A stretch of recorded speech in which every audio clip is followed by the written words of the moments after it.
څه مسله ده وړو مسله وړو مسله دې سره چې موږ کوټه روانه ده غنمو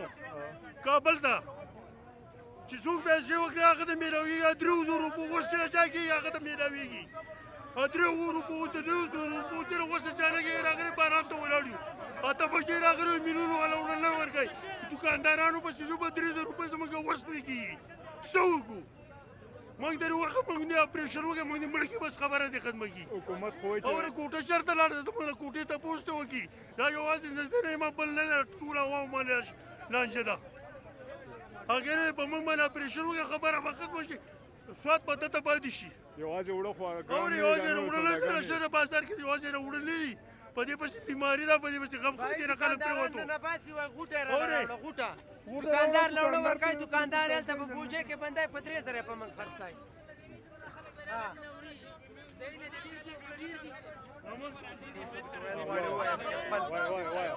د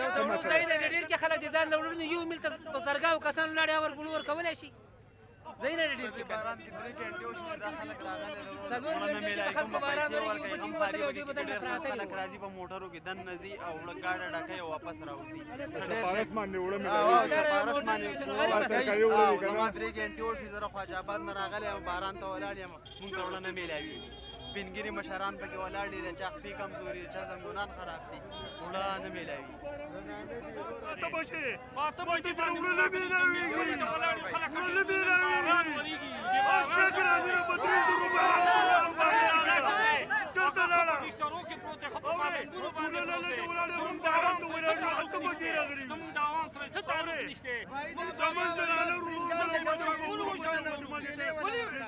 د زنانې غوندې حکومت او په بازار کې راشنونه نه غواړو نه غواړو دې حکومت خرو نه غواړو او په بازارونو باندې نن د یو غریب عوام تپوس نشته چې د غریب عوام څه له راغلی دی او دا په دې بریتان کې په دې بارانونو کې څه ته ولاړ دی دا څه ته ولاړ دی دا د بل مل نه راغلي دي یا مسلمانانو دې ته لار وښیئ د پاکستان حکومته دې ته لار وښیئ لار وښیئ وشړئ دا عمل ځان ته د وجې پاتې کوي ستاسې ته د عوام سره څه تعلق دی څه وجه ده موږ پیسې ورکوو او موږ راغلي وو بارانونو ته ولاړ یو هم په لیڼونو کې ولاړ یو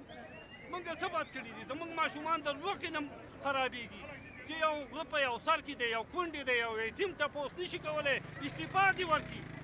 دې ورکړي دا د عوام په دغه باندې په پڼ باندې خلک ځان ساتي حکومت زموږ ځان ساتي کابل ته روان دي او د دې مل نه روان دی کوټه سره کابل ته روانه ده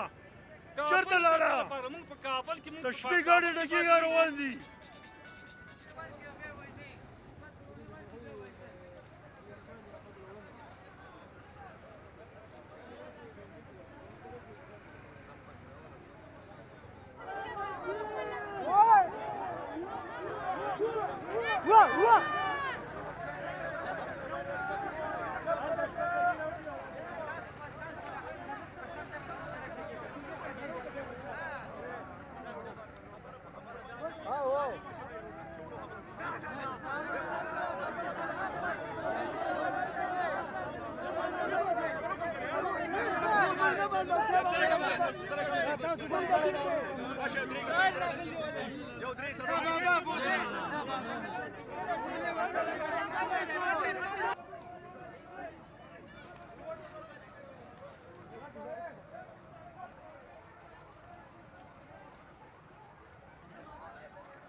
خلک هم پیسې ورکوي هم پکې دا حل دی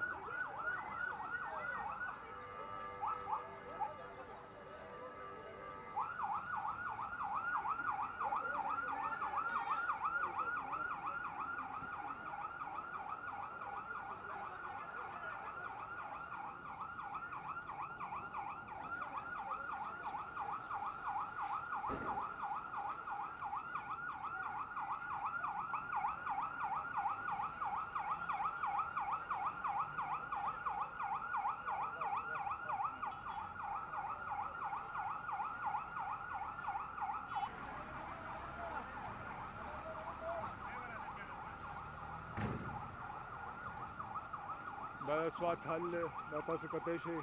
دا کم عوام چې دی غریب عوام په تکلیف کې دي او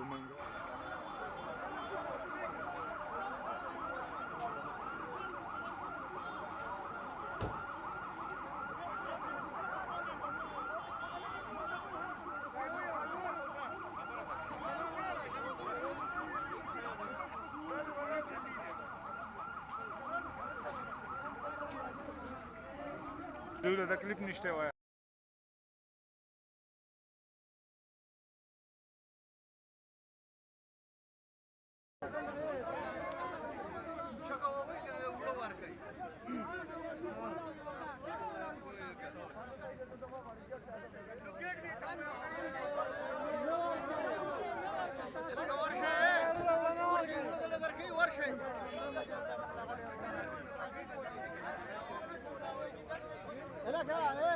ورشه لکه وړه شروع شو